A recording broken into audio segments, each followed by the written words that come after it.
Tá difícil, minha gente. Vamos falar sobre um caso triste de amor e do quanto...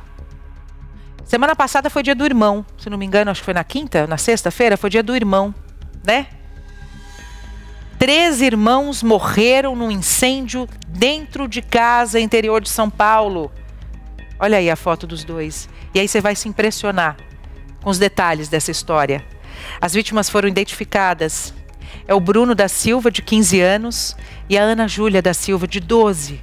E o Pietro Muniz, de 9. Outros 5 familiares ficaram feridos na mesma história. E eu me arrepio, sabe por quê? Porque o adolescente de 15 anos tinha conseguido escapar das chamas. Ele se safou. Ufa, consegui sair.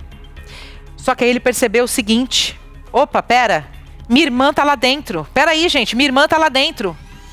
Aí ele voltou para tentar salvar a irmã. E foi nesse momento que, infelizmente, o pior aconteceu. André Azeredo tem as informações dessa tragédia. E desculpa, André, eu até antecipei um detalhe importante, mas é só para que quem está nos acompanhando entenda a complexidade e a tristeza desse caso, né? Naturalmente, esse caso que aconteceu em Pedreira, região de Campinas, Dani, de fato, testemunhas viram o Bruno, que é o irmão mais velho, de 15 anos, sair da casa. Ele conseguiu deixar a residência que estava em chamas, o fogo que aconteceu por volta das 3h30 da madrugada, mas exatamente como você falou, se deu conta que a irmã de 12 anos, Ana Júlia, e o Pietro de 9 permaneciam dentro do imóvel. Ele resolve então voltar, mesmo sob o apelo de algumas pessoas da vizinhança que estavam ajudando. A avó conseguiu sair, os pais e mais 2 crianças que também estavam dentro da casa, mas infelizmente o Bruno, a Ana Júlia e o Pietro, os 3 irmãos, não conseguiram sair com vida de dentro da casa. Na escola onde os 3 estudavam, os 2 adolescentes e a criança de 9 anos, o Pietro, houve muitas manifestações, né? Lembrando com carinho o heroísmo do Bruno, que infelizmente terminou de maneira fatal. Por enquanto, a polícia está investigando as causas que deram origem a esse incêndio. Algumas testemunhas já relataram aos policiais civis da cidade que a casa, que eram 2 casas geminadas, né, Dani? Sabe, aquelas coladas uma na outra. A casa em que eles moravam, a família do Bruno, já vinha apresentando alguns problemas em relação à fiação elétrica, viu, Dani? Dando alguns problemas, ligava o chuveiro, caía a luz, entendeu? Tinha algumas conexões que estavam ruins, alguns vizinhos já tinham alertado a família, inclusive, a respeito da manutenção elétrica. E isso nos chama a atenção, né, Dani?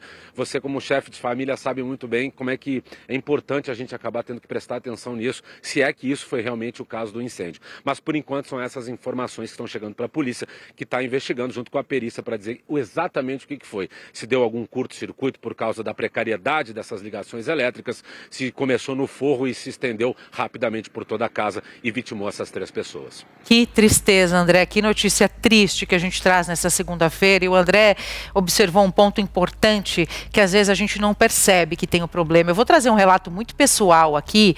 Quando eu me mudei da casa da minha mãe para morar sozinha com a minha filha, eu aluguei uma casa muito simples. E pouco tempo depois eu percebi a precariedade da instalação elétrica. Só que eu não tinha dinheiro para arrumar. Porque ou eu pagava o aluguel, ou eu arrumava a fiação, que é cara. Essa é a realidade de milhares de lares brasileiros. Às vezes você percebe que a situação está complicada, mas você não tem opção. Porque ou você paga o aluguel e come e dá alimento para o seu filho, ou você vai trocar uma fiação que às vezes o dono da casa não quer descontar no aluguel. E a opção que eu tive foi, André, de não trocar a fiação porque eu não tinha condições. Pois muito bem, a casa pegou fogo, eu estava no interior dela com a minha filha à noite, graças a Deus nada aconteceu. Infelizmente não foi o caso dessa família. É uma tristeza muito grande e eu entendo o desespero. E eu quero deixar aqui um recado para essa mãe, para esse pai que estão vivendo o pior momento da vida. Apesar dessa dor, eu queria, como consolo, dizer para essa mãe que ela criou um filho da melhor maneira possível. Criou um homem, apesar de ele ter apenas 15 anos, porque ele colocou a própria vida para salvar a irmã.